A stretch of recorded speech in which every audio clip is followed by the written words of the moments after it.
Vous le remarquerez de plus en plus fréquemment. Le ciel est régulièrement strié de traînées blanches persistantes qui s'étalent et finissent par recouvrir le soleil d'un voile laiteux. Parfois notre ciel bleu est complètement quadrillé en quelques heures, avec jusqu'à 10 voire 15 avions volant en tous sens sur un même périmètre de ciel. Jamais, il y a quelques années encore, nous n'avions des ciels pareillement zébrés. Nous nous sommes intéressés de près à ce phénomène et avons réalisé une étude chiffrée du trafic aérien qui révèle de nombreuses anomalies.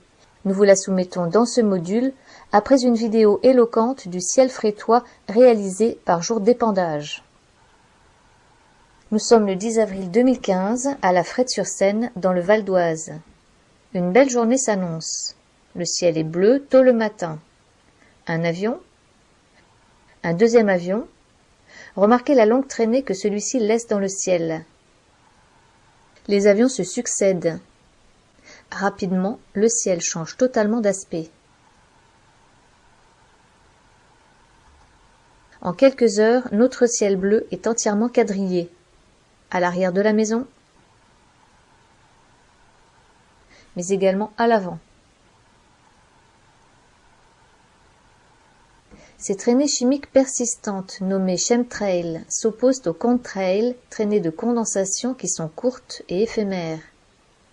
D'après de nombreuses études et prélèvements, ces traînées sont composées de métaux lourds, aluminium, barium, strontium, extrêmement néfastes pour l'environnement et pour la santé. Les microparticules pulvérisées ne restent pas en suspension, elles se diffusent durant plusieurs heures, voire plusieurs jours.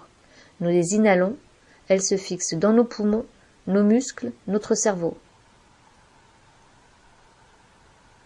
Sur les quais de Seine, la mer y baigne dans une atmosphère irréelle, entourée d'un nuage cotonneux fait de multiples traînées qui s'étalent et voilent entièrement le soleil. Toute la journée, des centaines d'avions se succéderont dans un grondement incessant.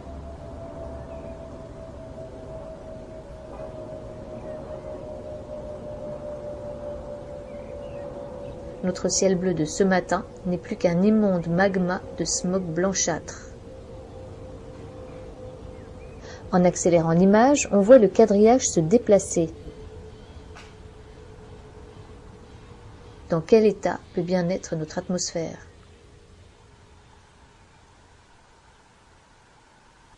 L'une des phrases génériques qui revient lorsque l'on aborde le sujet des traînées d'avions est « C'est normal, c'est la pollution des avions, ils sont de plus en plus nombreux. » Puisque les avions sont au centre du problème, nous avons étudié de manière factuelle le trafic aérien au-dessus de notre domicile, non loin de l'aéroport Charles de Gaulle. Une analyse chiffrée qui démontre que le nombre d'avions nous survolant peut être plus que décuplé d'un jour sur l'autre, et qu'un très grand nombre de ces avions n'apparaissent pas sur les radars.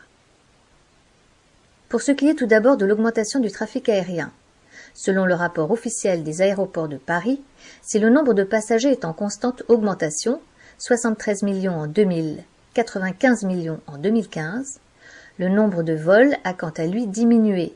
En 2000, on compte sur l'aéroport Charles de Gaulle 1393 vols par jour contre 1286 en 2015. Les avions accueillent davantage de passagers, en moyenne 95 par avion en 2000, 140 en 2015. Effectuons à présent un comparatif entre deux journées de trafic aérien. Vendredi 25 décembre 2015, de 10h à 17h. Toute la journée a été pluvieuse avec un ciel maussade. Tous les avions répertoriés sont bien passés à proximité de chez nous. Tous ont été audibles et tous apparaissaient bien sur le site de Flightradar 24. Flightradar est un site répertoriant la quasi-totalité des vols à travers la planète. Vous pouvez les voir en temps réel, connaître leur destination, connaître leur heure de départ, rendre leur trajectoire apparente.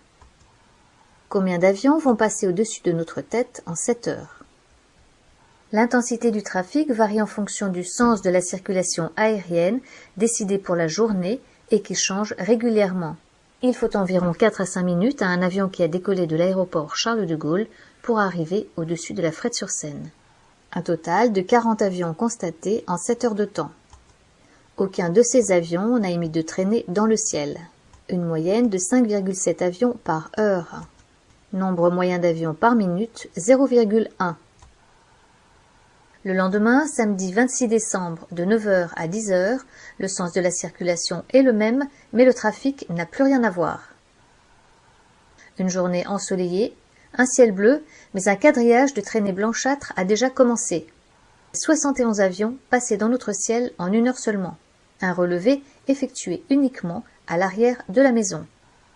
Sur les 71 avions constatés, 95,8% des avions n'apparaissaient pas sur Flight Radar et 72% laissaient échapper de longues traînées. Seulement un peu plus de 4% des avions apparaissaient sur Flight Radar. Ces 4,23% représentent en fait 3 avions apparaissant tous les 3 sur le site de Flight Radar. Le Paris-New York de 9h39, le Paris-Londres de 9h43 et le Paris-Rennes de 9h55. Au total donc, entre 9h et 10h, ce sont 1,18 avions par minute qui ont survolé notre domicile. Même journée de 14h à 15h. C'est 145 avions qui sont passés en 1 heure au-dessus de notre tête. Des avions ont quadrillé toute la matinée et de 14 à 15 heures, c'est 116 avions qui laissaient des traînées dans le ciel, soit 80% du trafic. 16 avions seulement ne laissaient pas de traînées, soit 11%. De 14 à 15 heures, 91% du trafic n'apparaissait pas sur les radars. 13 avions seulement apparaissaient sur les radars, soit 9% du trafic. 2,42 avions par minute, alors que l'on ne compte que 1,2 mouvements d'avions par minute sur l'aéroport Charles de Gaulle selon les données officielles. 145 avions par heure, alors que l'on ne compte que 71 mouvements d'avions par heure sur l'aéroport Charles de Gaulle selon les données officielles. D'où viennent tous ces avions? Pourquoi les avions répertoriés ne lâchent-ils pas de traînées? Autant de questions qui restent sans réponse. Et que dire de ces drôles de trajectoires captées sur Flight Radar? Des avions qui font des allers-retours sans se poser, d'autres en région parisienne qui font de multiples passages au-dessus d'une même zone. N'est-ce pas étrange? Qu'est-ce que cela signifie? Enfin, 2 photos satellites montrant des zones d'épandage ciblées, dont une au-dessus de la Bretagne. Voici le ciel bleu qui devrait être le nôtre lorsque le temps est dégagé. Le 19 avril 2015, nous n'avons compté aucune traînée dans le ciel du matin jusqu'au soir. Quelques jours plus tôt, le 10 avril, à conditions météo identiques, le ciel et l'atmosphère avaient, nous l'avons vu, une toute autre allure.